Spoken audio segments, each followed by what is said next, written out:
Hi everyone, hope you guys are doing well. And here we are for chapter 24, and this is the last chapter that we're going to learn for General Chemistry 2. Okay, in this chapter, we're going to learn about the nuclear reactions and their applications. So far, we have learned in your General Chemistry 1 and General Chemistry 2 lectures, we have learned about the reactions that involve electrons, and those are outside the nucleus, right? What do we have inside the nucleus? We have the protons and the neutrons. Outside the nucleus, in the orbitals, we have electrons. So most of our reactions involved electron transfer in your oxidation reduction and in general reactions going from one compound to another compound, they all involve transfer of electrons. So in this chapter, we are learning about the nuclear reactions. What's happening inside the nucleus? That involves protons and neutrons. Okay, so we will be learning about radioactive decay and nuclear stability, the kinetics of radioactive decay, nuclear transmutation, induced changes in nuclei, ionization, effects of nuclear radiation on matter, applications of radioisotopes, interconversion of mass and energy, applications of fission and fusion. Okay. So what are the differences between chemical and nuclear reactions? So chemical reactions is what we have learned so far. What we did, we have seen one substance converted into another one, but atoms never change identity. We did some reactions like calcium oxide and calcium oxide with carbon dioxide can form calcium carbonate. So the calcium identity didn't change. Even though you started with a different form of calcium oxide, it became calcium carbonate. But calcium remains as calcium, carbon remained as carbon, oxygen remained as oxygen. In your reactants and the products, they never change their identity. In nuclear reactions, atoms of one element typically are converted into atoms of another element. You will see one type of atom becoming a different type of atom. They change their identity. Okay?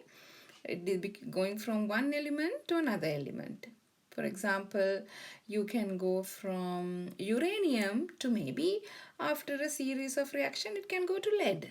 It changes its identity and element become a different element. Okay. Electrons in orbitals. So for any reaction that involve chemical reaction, we talked about the electrons. In the orbitals are involved as bonds break, bonds form. Nuclear particles do not take part. Remember, we saw breaking of electrons. You break a bond and then you form another bond. Those bonds are made up of electrons. But the nuclear particles do not take part in a chemical reaction. In a nuclear reaction, protons, neutrons, and other nuclear particles which you're going to learn are involved. Electrons in the orbitals take part much less often in a nuclear reaction. Okay? Reactions are accompanied by relatively small changes in energy. Yes, we talk about what is the energy change when the bonds are broken and then they formed, but there are measurable changes in the sense they are not too big of a change. They are not huge. They are not creating any explosions, So there are no measurable changes in mass. There were some amount, but not huge. Okay. But the nuclear reactions, you guys may already know about how powerful is a nuclear reaction, like the atomic bomb, right? What kind of a damage that it can cause. So these reactions are accompanied by relatively large changes in energy and measurable changes in mass. Mass and energy change is huge in nuclear reactions compared to the chemical reactions. Reaction rates. Now, when we were talking about the chemical reactions, we also did some experiment, rate of the reaction, how the rate influenced by the temperature. By when you increase the temperature of a reaction, it can accelerate, increasing the kinetic energy of the particles. Also, we learned that you have a more concentrated solution, the reaction can go faster, compared to a diluted solution. And then we can also use a catalyst to speed up a reaction and the compound in which an element occurs. So these are what can influence a reaction rate by changing the temperature, concentration, catalyst, and the compound in which an element occurs. In contrast to that, nuclear reactions, reaction rates depend on number of nuclei, okay, but are not affected by temperature, catalyst, or except on rare occasions, the compound in which an element occurs. The temperature, catalyst, they are not going to affect a nuclear reaction. Components of the nucleus. Since we are going to deal with nuclear reactions, we need to know what are the things that are inside the nucleus. So where do we find the mass of an atom? Basically, mass is given by number of protons and the neutrons. And then the electrons are in the outer space and they are very far from the nucleus. Okay, there is a big empty space in the atom. So the most of the mass of the atom is concentrated in the dense, tiny nucleus. The nucleus comprises the neutrons and protons. You guys know neutrons and protons reside inside the nucleus. We call them nucleons. What are the nucleons? Neutrons and protons. The total number of nucleons in a nucleus gives its mass number. Remember, we learned in General Chemistry 1, mass is the number of neutrons plus the protons. So the total number of nucleons in a nucleus gives its mass number. A nuclide is a nucleus with a particular composition. Meaning, with a particular amount of neutrons and protons, we say that's a nuclide. Each isotope of an element has a different nuclide. Makes sense, right? Isotopes, let's say you have isotope of oxygen, oxygen 16 and oxygen 18. They both are different nuclides because they have the same number of protons and they have differing number of neutrons. Those are the isotopes. Okay. A particular nuclide is often designated by its mass number. Just like oxygen 16, oxygen 18, it is being designated by its mass number. Chlorine would be chlorine 35 and chlorine 37. So they are isotopes and they both are different nuclide. They have the same number of protons but they have differing numbers of neutrons. Here's the notation for nuclides. The relative mass and charge of a particle is described by the notation. X is the symbol of the element. A going to be your mass number. Again, the mass number going to be number of protons plus the number of neutrons. And Z going to be the charge of the particle, the bottom one. Normally, what causes the charge of the particle? It's the number of protons. The charge of the proton is +1. What is the charge of the neutrons? 0. Neutron doesn't have a charge, right? And we learn all this. And you can have the mass and the charge. If you take a proton, mass of a proton is 1, charge is 1. Neutron, the mass is 1, charge of the neutron 0. Electron, what's the mass of the electron? We normally consider 0 because it's very tiny. It's very light compared to the protons and the neutrons. And what's the charge of the electron? -1. Okay. So like here, what you have seen here, electron, mass is 0, charge is -1. Proton, charge 1, mass 1. Neutron, mass 1, charge 0. Okay.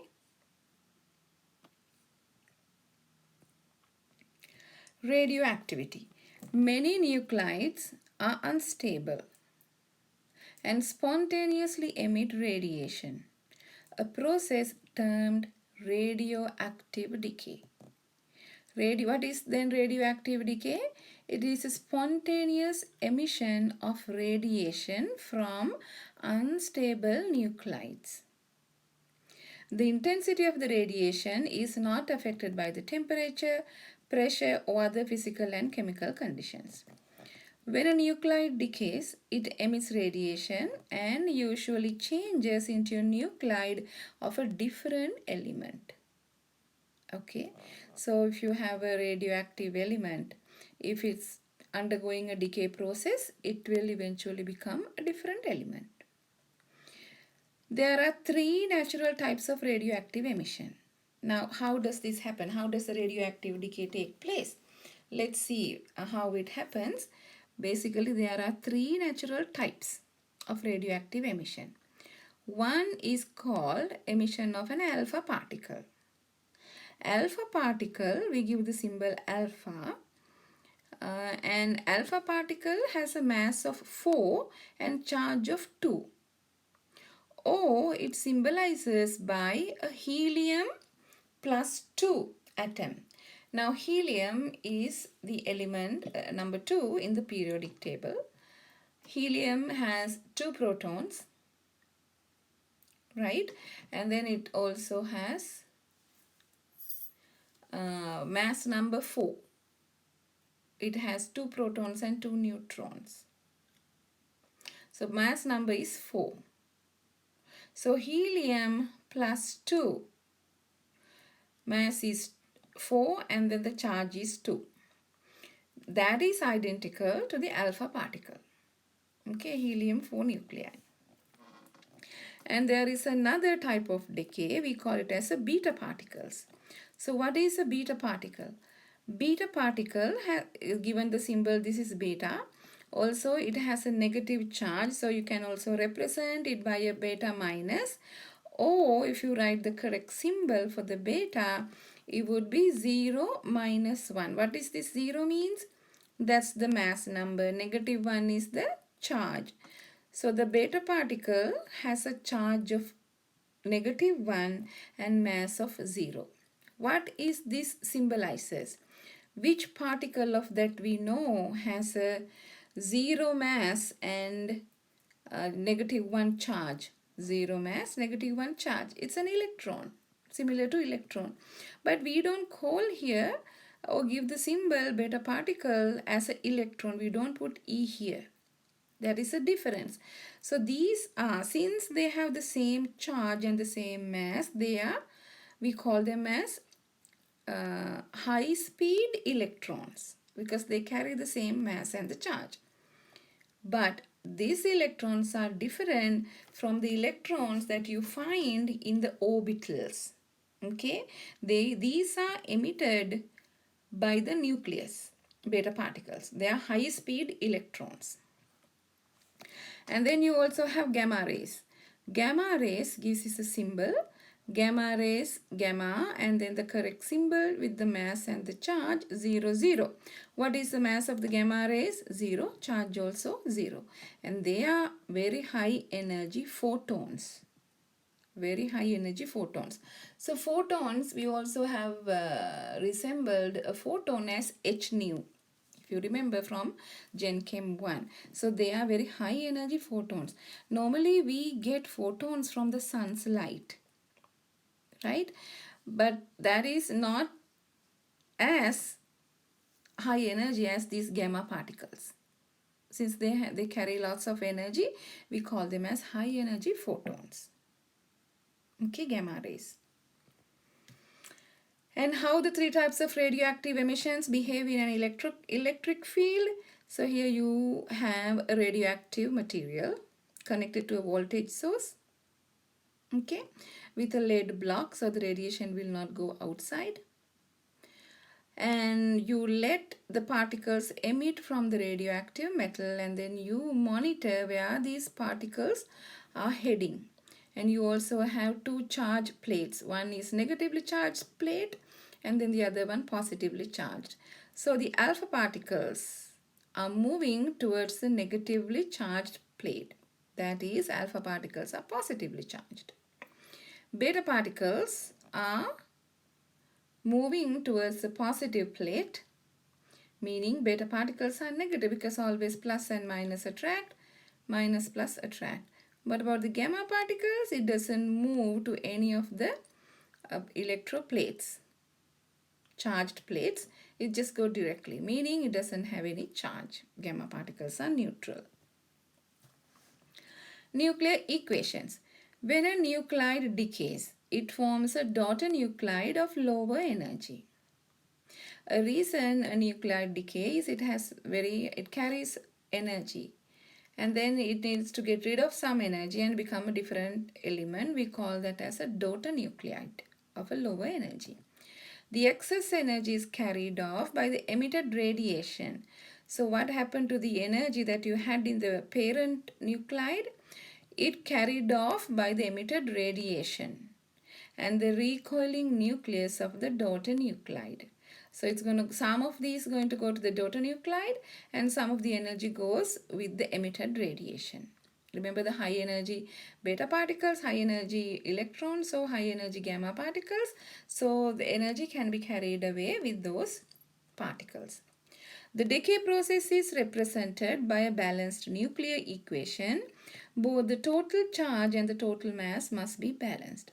And balancing these nuclear equations are very easy. It's just only we need to know how to add and how to subtract very small numbers.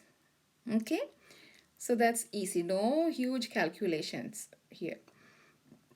Excuse me, when we are dealing with nuclear equations. Let's say you have a reactant, a parent atom or a parent element. You have the mass number and you have the charge number, and it is becoming, let's say, several products, maybe daughter nuclide and some particles. When you add up their individual mass numbers, total A should equal to total A of the reactants. When you add up individual charges of the products, total Z should be equal to the total charge of the reactants. Pretty easy. So modes of radioactive decay, we say you can release an alpha particle or you can decay through emission of a beta particle.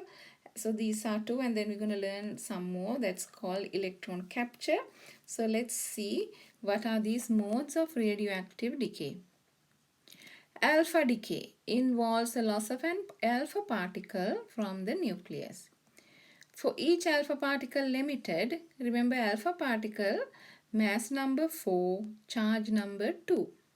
Charge is 2, right? So the mass number decreases by 4 if you lose an alpha particle, right? And then the charge decreases by 2 in the daughter nuclide. This is the most common form of decay for a heavy unstable nucleus. Let's say you have Ra88, which is radium, heavy nuclide, right? So it needs to get rid of some of these high energy. It would emit an alpha particle because it's 226 is the mass number.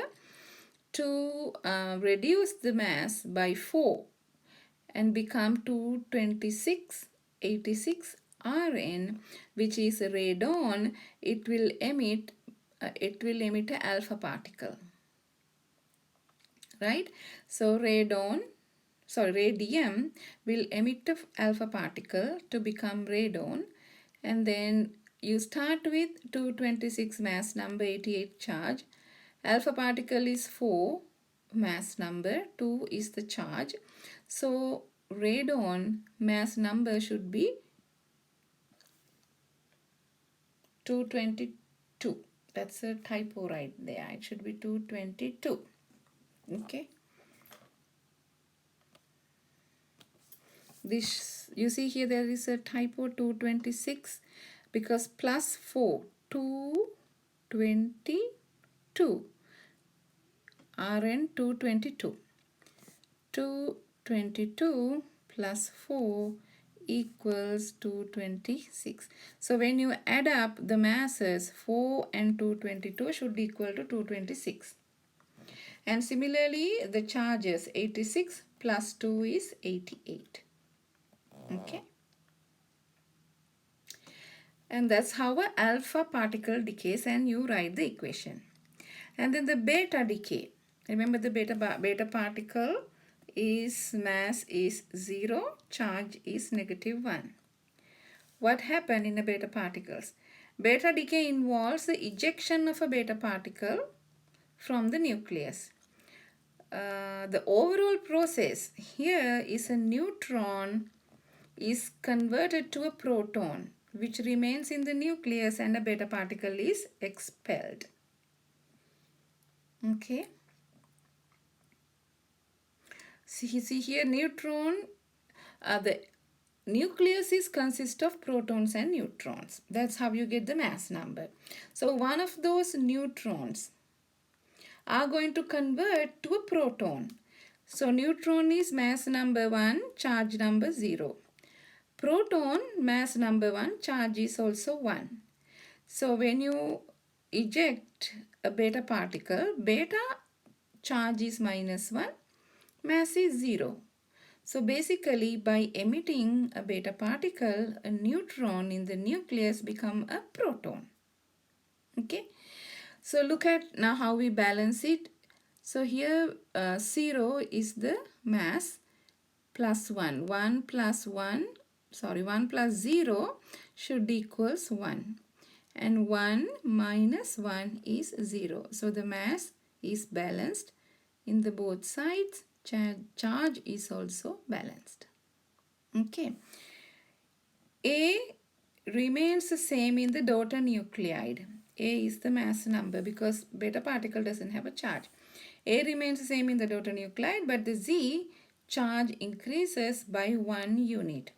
For example, let's say a nickel started with mass number 63, charge 28, which is the number of protons. Nickel is 28. You can also look up your periodic table. Nickel is 28. It go through a beta decay. Remove a beta particle. Beta particle is 0 and -1. So in the resulting element, mass will remain the same because this is 0, this should be 63.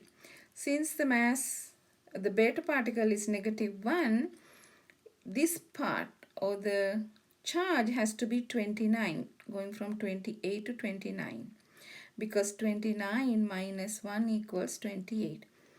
So the number of protons or the charge 29 is copper. So nickel is converted into copper by emitting a beta particle. Okay. And then there is another one called positron emission and electron capture. Positron is given the symbol beta plus. Electron, positron. So what is a positron? Electron has a charge of -1. A positron has a charge of a +1. Is the emission of a beta plus particle from the nucleus. The difference is now this is a positive particle. The positron is, and because of that we call the positron as the antiparticle of the electron.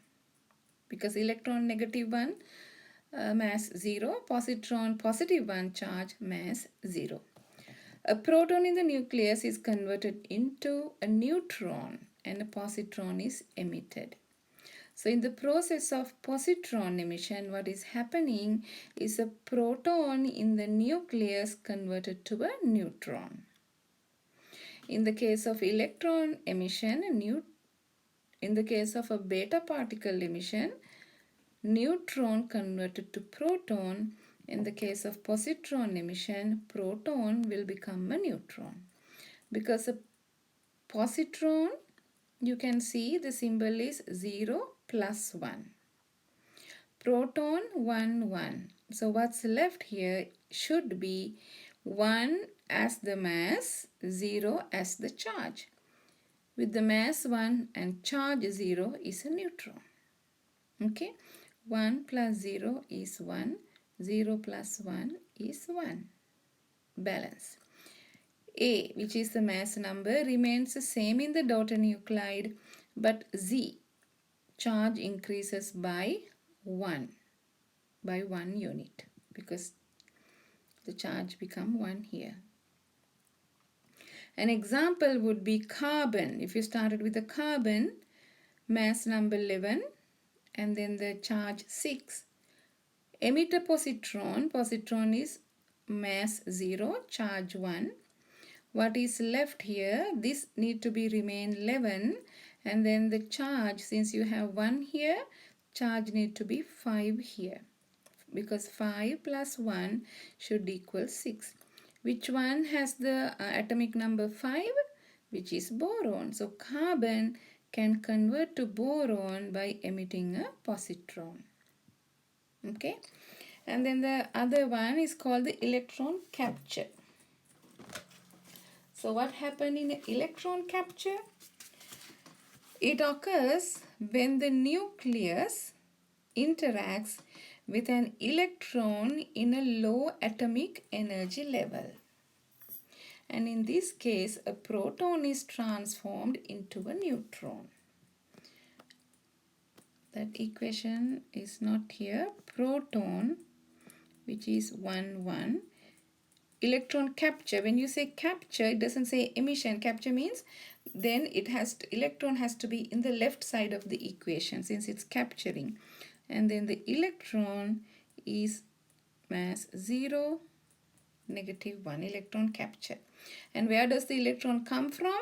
It is going to come from a low atomic energy level. Okay, so when a proton or when a nucleus capture an electron, what should be the net charge? From the mass, 1 plus 0 is 1, and 1 minus 1 in the charge is 0. Right? Which particle has charge 0, mass 1? That is neutron. So in the process of electron capture, a proton is converted to a neutron.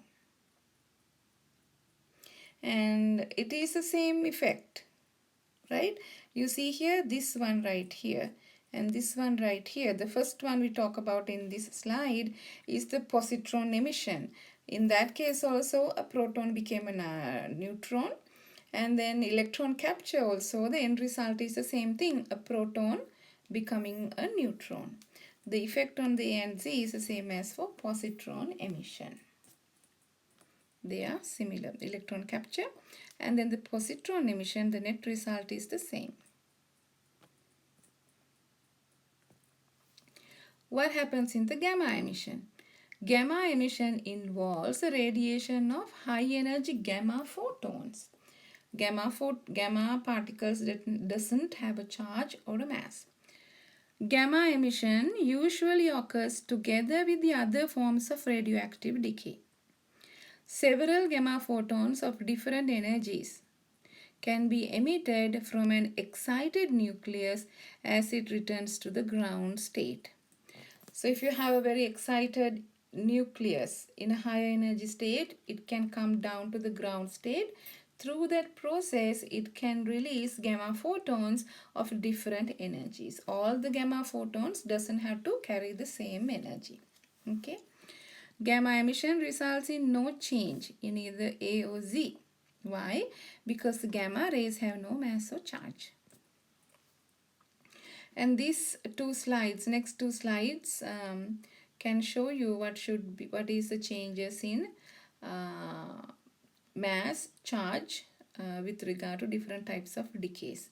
What happens in the alpha decay, beta decay, positron emission, and also in electron capture and gamma emissions, like a summary of what we have talked about so far. Let's look at some examples. Write balanced equations for the following nuclear reactions. Naturally occurring thorium-232 undergoes alpha decay. Now thorium, first thing you need to do is you need to figure out where is thorium in the periodic table. You refer to that, and thorium atomic number is 90, and then you write the symbol for thorium with the mass number and the charge. Okay, and if it is undergoing alpha decay, we need to know what is the alpha particle, which is mass 4, charge 2. That should go to your product side. Okay, and then you will be making a daughter nuclide, and then you can see what is the name of that. So write the skeleton equation with the alpha particle as a product. You start with thorium, locate thorium in the periodic table, atomic number 90, which is the same as the charge, and you write the correct symbol. 90 goes down to 32 on the top. Emits alpha particle, mass 4, charge 2. And then you put the symbol of the new element as X, since we don't know, and we try to figure out what is the mass number for the new element and the charge of the new element.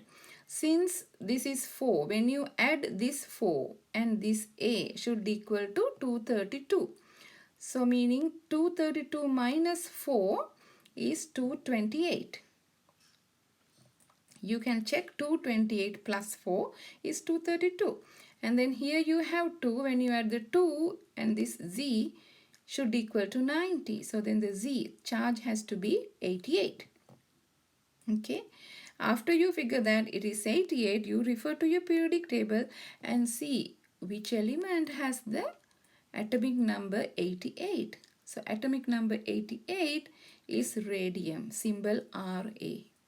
So the daughter nuclide is radium 22888. Okay. That's how you find what is the new particle emitted and how to write a balanced equation. And then zirconium 86 undergoes electron capture. So zirconium 86. Now the 86 here is the mass number. Remember, that's how we normally write the isotope, zirconium 86. So you locate your zirconium in the periodic table that has atomic number 40, which is again the same as the charge. So you write the proper symbol for zirconium, and then electron capture. When it says electron capture, you write the electron in the left side. This is a skeleton equation, zirconium 4086. Electron capture with the symbol E, 0 and minus 1, 0 mass, negative 1 charge. So the new nuclide has a certain mass and the charge. So A number should be, when you add these two together, should give you this. So 86 would be A. And then the B would be 40 plus minus 1, 39. So the new nuclide would be 3986. And then you identify the element by looking at the charge or the atomic number 39. 39 is Y, which is yttrium. Okay. So that is going to be the new element, yttrium. That's how you write the balanced equation. Okay. Alright, let's stop here for this session, and we'll talk about the nuclear stability in our